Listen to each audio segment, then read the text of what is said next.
I am really bad about coming up with a lie on the spot. If you give me a little bit of time, I could come up with a great lie to get out of anything. But if you back me into a corner, you're going to know I'm lying. Anyway, so we all know my now boyfriend, Luke. But before we started dating, I was stuck in the friend zone for 4 years, yada so and such. Well, let's take it back, shall we? This story takes place while Luke and I were still friends. I was hanging out with Luke one day and Luke's friend. Now, something about me is I have a very short social battery.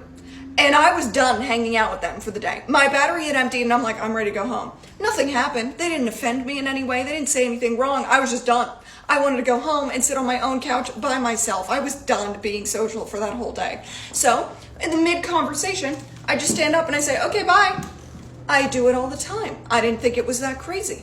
All of a sudden, something takes me back. Luke goes, where are you going? I'm like, nobody ever asks me where I'm going. Usually they just let you go. I'm like, oh, I have to go home.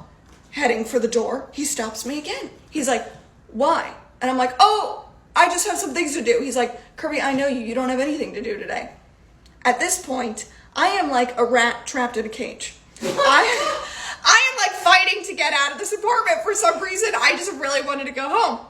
It sounds like you were a prisoner. I wanted to leave. I was like, so you know what the best lie I could come up with? I turned to Luke and I said, I'm sorry, I just have to go home and vacuum.